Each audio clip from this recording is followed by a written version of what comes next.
honey, it's your girl HoneyDaVinci, and I'm back with another video. So today I'll be doing another segment of the review, and I'll be covering Black Ink Crew New York Season 8, Episode 23. So the episode starts off right where it left off, with C's reacting to being notified that he is getting evicted from the 113th shop. And 113th is his flag shop, so obviously C's was very emotional. And, he's confused because him and the guys have all been there for 10 years. And he doesn't know where this is coming from, why this is happening. And so he has a meltdown. So when the episode starts off, we see him, bracing himself, panting, pacing back and forth. And then he decides to just leave the shop. Everyone's looking at him like, damn, is he going to be okay? After that, the scene cuts right on over to Walt having a comedy show. And he seems to be bombing on the comedy show. Like, people are getting up and leaving while he's performing. And this isn't the first time this has happened. This is like the second time we've seen Walt at a comedy show and completely bomb. But apparently he's stressed out because of the whole Jess situation and, Jess not wanting to get married anymore. So when he goes backstage, we have a nice surprise of him meeting up with Kitty. And Kitty pulls up on him and lets him know that, she couldn't leave the area without visiting him because they're friends. And I thought that was really nice. You know what I mean? Because like I said, Kitty is really a good ass friend. And anytime any of her friends have needed her to be there for them, she has been there time and time again. For Donna, for Tatti, for Bay, for everyone. And this is just another example of her being there for a friend. So she pulled up on Walt after the show, and, they're talking in the back, and she's asking him how he's doing, and, basically he lets her know that everything's not sweet, He's going through a lot with Jess, and he doesn't know where they stand right now because she doesn't want to get married. And it's just so beautiful because Kit gives him real life advice as opposed to C's, who told him to go to the strip club and, start acting like he's single. Kit gave him advice like, I know you're not giving up. Like, I know you ain't losing faith in your relationship. Y'all gonna be okay. You're gonna get through this. And, she basically just let him know everything's gonna be alright. She did not bring up C's or any of them, not one time. And it was just good to see. You know what I mean? Like, we know Kit's a good friend. And we got to witness that. That was nice to see. So after this happens, it heads on over, it pans over to the shop. And, everyone's in the shop, sees Donna and everyone. And they're all talking about the fact that, they might be getting evicted. And everyone's talking about how much they don't want to get evicted. They're going down memory lane, talking about how, Puma met his wife there. Donna met Alex there, and like they're just going down memory lane on all of the things that happened in the shop. Then, next thing you know, while this is happening, Donna's like, hey, it looks like it's cop cars outside. And sure enough it was. Turns out Walt was getting arrested. So, next thing you know, we see Walt getting put into the cop car. We see Jess on the phone, calling around, and, she's trying to figure out what's going on because, obviously Walt got arrested, so she wants to know what's happening. Nobody's giving her any information, and she's basically worried, obviously. So she calls C's, talks to C's. C's lets her know that, anything she needs, whether it's a lawyer, anything, that he got them. And this is what I love to see. Like, I love seeing this side of C's. Because C's is such a good person. And I said this many times. But when he's on asshole mode, it really, really downgrades him from the type of man he is. And he has so much potential to be so much more than just some, douche on Black Ink. He's really a good guy. You know what I mean? So it was really nice to see him not talking about Kitty and not talking about Ryan, and it was just nice.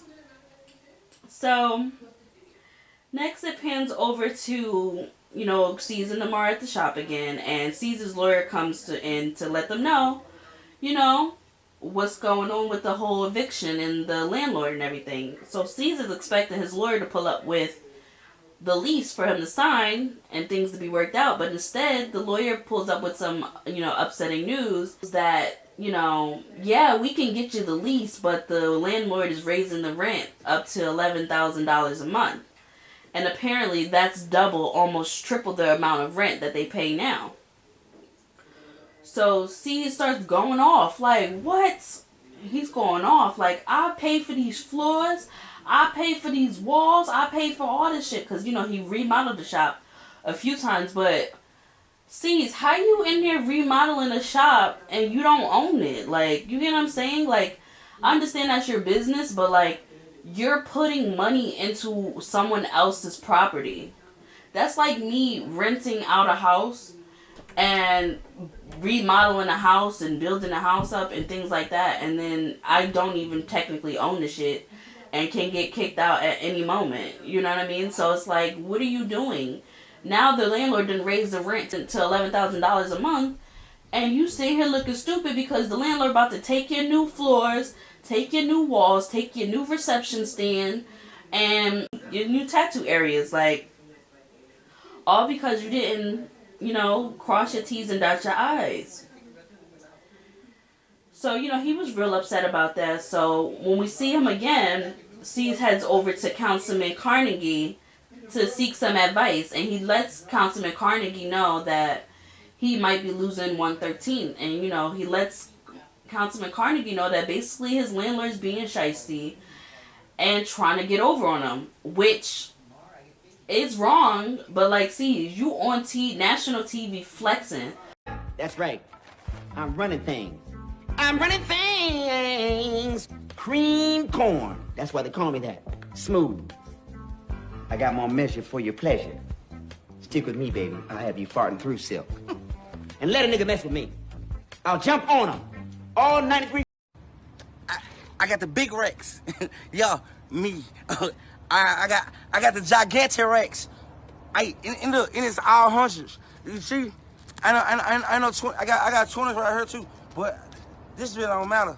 But it's all hundreds. I got the big gigantic Rex. You know what I'm saying? Bitch. Bitch. I just don't like to say it like that. You know what I'm saying? Hey y'all, I ain't gonna play nobody else money. I ain't with none of that. My parents taught me to grow up, and I'm a big boss. That's all I got to tell y'all. Guess what?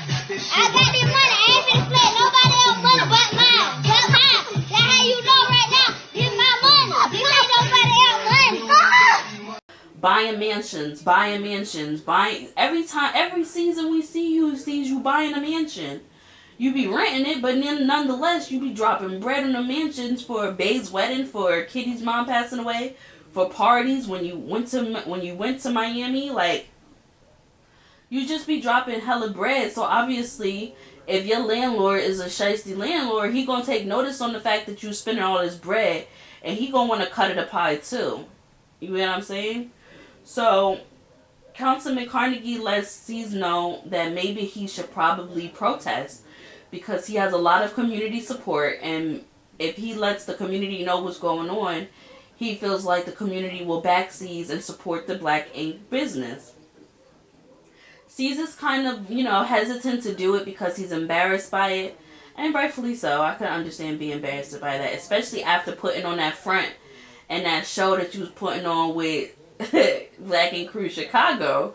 Yeah, I can understand you being embarrassed. And I think it's really commendable for, C's to even admit that he's embarrassed, The next thing we see is Donna breaking up with Tatti, finally. Which, I don't know why Tatti and Donna were ever a thing, because I swear it was just so gross to even see. But nonetheless, she heads on over to like a coffee shop with Tatti to let her know that Alex is not cool with it, and to basically break up with her. And while she's there, she's still not respecting Alex. She's still flirting with Tatti. She's still letting Tatti grab her ass. She's still letting Tatti rub on her and do things that is inappropriate, and basically didn't set any sound boundaries between her and Tatti. And she basically disrespected Alex altogether, but she did let Tatti know that they would no longer be able to mess around. And Tatti kind of was like acting like she didn't know her place a little bit. Ultimately, Tatti agreed, but she wasn't really trying to hear it. She kind of was trying to get into Donna's mind. Like, what about me? I didn't want this to happen to me. And like playing a victim. Like, girl, you knew what you was doing. You knew better. Don't be mad now. You should have talked to Alex yourself. There's no reason you should have waited for Donna to talk to Alex. You should have sat down, Alex and Donna down together, and y'all could have talked to him like that. But don't try to play victim now, because your ass got used and dismissed like the piece of trash that you are. After that happens, you know, C's is at the shop with the guys, and he has Corey Wise come in. And I was really happy to see Corey Wise because, for those of you who don't know, Corey Wise is a part of the Central Park 5, and that's the 5 little boys who were falsely incarcerated for the rape and abuse of a woman a long time ago in New York, in Central Park. And it was really brutal. Corey Wise got the worst of the sentence. I believe he got about 15 years in comparison to everyone else. And Corey Wise had it the worst. You know, he was brutally beaten by the police to make a false statement. And then he got the longest amount of time because he was the oldest of the boys. And, you know, he was beat in jail, all type of things. Like, people treated him like garbage because they really thought he raped someone. And so once he got exonerated, you know, they made a documentary about it on Netflix called When They See Us.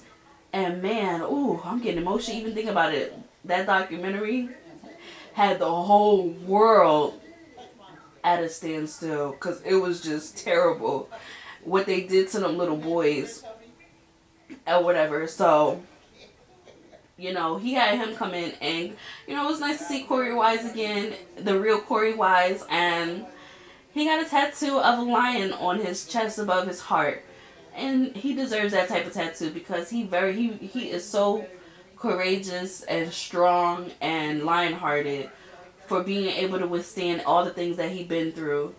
And they were trying to get him when he was in jail to take a plea and to confess to the murder, and he refused. You know what I mean? He refused to bend, and because he refused to bend, he was able to be exonerated, and it was really nice to see him. The last thing we see is C's doing the protest with everyone. The guys made up poster signs. They were standing outside like, hell no, we won't go.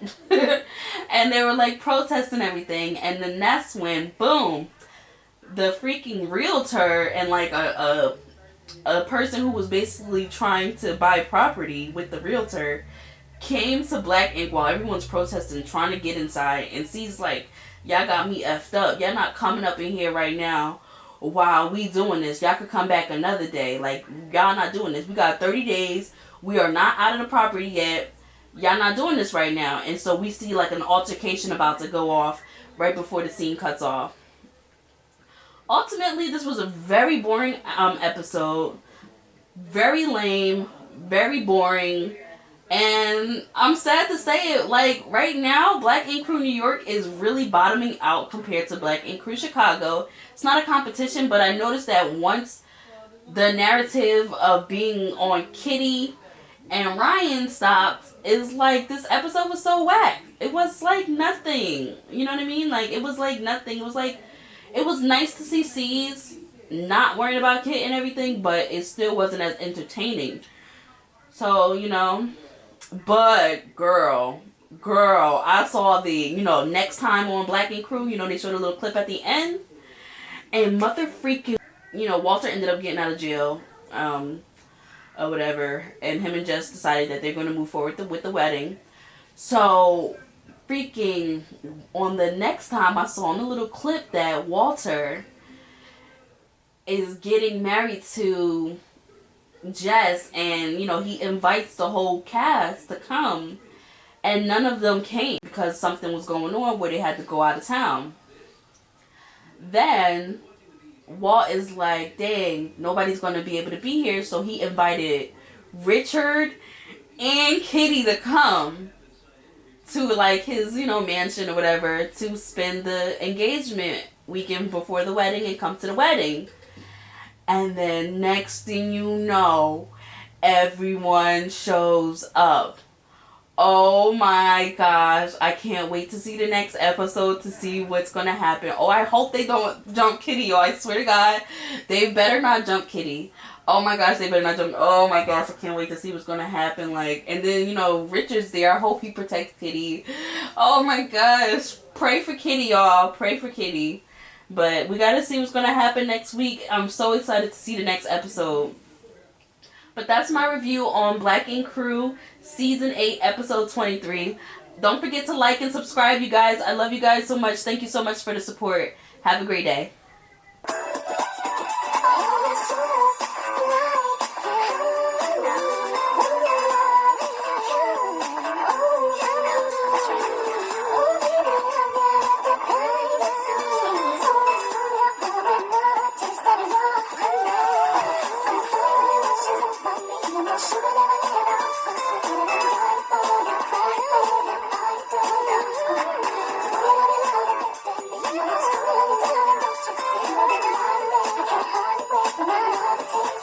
I